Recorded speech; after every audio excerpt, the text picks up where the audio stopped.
मुगल आक्रांता औरंगजेब ने अपने शासनकाल के दौरान कई ऐसे हिंदू मंदिरों को नष्ट कर दिया था जिनका प्राचीन इतिहास हुआ करता था और जो अपने वैभव के लिए पूरे भारत में प्रसिद्ध हुआ करते थे। ऐसा ही एक मंदिर वृंदावन में मौजूद है जो औरंगजेब के इस्लामिक कट्टरपंथ की कहानी कहता है। उत्तर भारत का सबसे सुंदर और विशाल गोविंद देव मंदिर, जो अपनी बनावट और दिव्यता के लिए कभी सनातनियों का गौरव हुआ करता था, वहां आज भी उस कट्टरपंथी विचारधारा के निशान मौजूद हैं, जिनके कारण कई हिंदू मंदिर नष्ट कर दिए गए। कहा जाता है कि इस मंदिर में भूतों का भी निवास है। इतिहास। स्थानीय इतिहासकारों का मानना है कि भगवान गोविंद देव अर्थात श्री कृष्ण का यह मंदिर वृंदावन के सबसे पुराने मंदिरों में से एक है। वैष्णव संप्रदाय के इस मंदिर का निर्माण राजा मानसिंह ने सन 1590 में कराया था। गोविंद देव मंदिर का निर्माण सनातन गुरु और महान कृष्ण भक्त श्री कल्याणदास जी की देखरेख में हुआ था। हालांकि मंदिर निर्माण का पूरा खर्च राजा मानसिंह द्वारा ही उठाया गया था। निर्माण के समय मंदिर 7 मंजिला हुआ करता था और सबसे ऊपरी मंजिला पर एक विशालकाय दीपक का निर्माण कराया गया था और इस दीपक में प्रतिदिन बाती की लौ को जलाए रखने के लिए 50 किलोग्राम से अधिक देसी घी का उपयोग होता था। यही कारण था मंदिर कई किलोमीटर किमी दूर से ही दिखाई देता था। मंदिर के इसी विशालकाय दीपक की चमक इसकी शत्रु साबित हुई। मंदिर के इस दीपक की लौ को देखकर तत्कालीन मुगल आक्रांता औरंगजेब के मन में ईर्ष्या का भाव उत्पन्न हो गया और इस भव्य मंदिर की सुंदरता उसे खटकने लगी। इसी ईर्ष्या और हिंदुओं के प्रति अपनी घृणा के चलते उसने अंततः एक दिन अपनी सेना को इस गोविंद देव मंदिर को तोड़ने का आदेश दे दिया।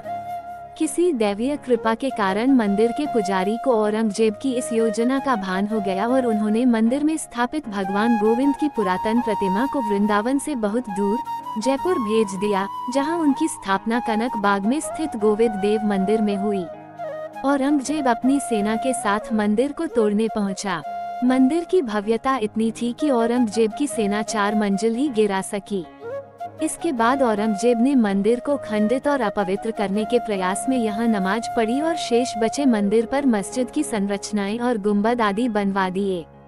हालांकि 1873 तक मंदिर उसी अवस्था में रहा जिस अवस्था में औरंगजेब द्वारा इसे छोड़ा गया था, लेकिन इसके बाद मंदिर का जीर्णोद्धार प्रारंभ हुआ और मंदिर के साथ छेड़छाड़ करते हुए औरंगजेब ने जो निर्माण किया था उसे हटा दिया गया और मंदिर का पुनर्निर्माण किया गया। मंदिर 200 फुट लंबा और 120 फुट चौड़ा था। साथ ही मंदिर की ऊंचाई 110 फुट थी। स्थानीय मान्यताएं।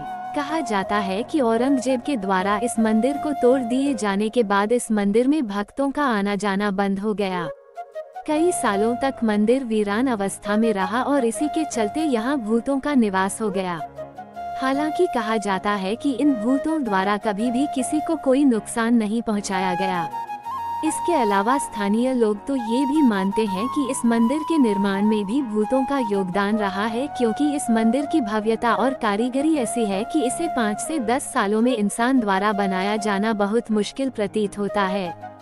मंदिर के जीर्णोद्धार के बाद यहाँ भक्तों का आगमन शुरू हुआ और इसी के साथ यहाँ भगवान श्री कृष्ण की प्रतिमा की स्थापना की गई। अब नियमित तौर पर इस मंदिर में भगवान की पूजा पाठ और आरती का आयोजन किया जाता है। भले ही यहाँ के वास्तविक प्रतिमाओं को जयपुर के गोविंद वल्लभ मंदिर में स्थानांतरित कर दिया गया हो, लेकिन वृंदावन के लोगों के लिए इस मंदिर का महत्व बिल्कुल वैसा ही है जैसा पहले हुआ करता था। अब इस मंदिर में अनेकों त्योहार भी धूमधाम से मनाए जाते हैं। श्री कृष्ण जन्माष्टमी, राधा अष्टमी, श्री रामनवमी और दीपावली यहाँ के प्रमुख त्योहार हैं। उम्मीद है कि आपको जानकारी पसंद आई होगी। वीडियो अच्छी लगी तो वीडियो को लाइक करें और चैनल पर पहली बार आते हैं तो सब्सक्राइब करना ना भूले। धन्यवाद।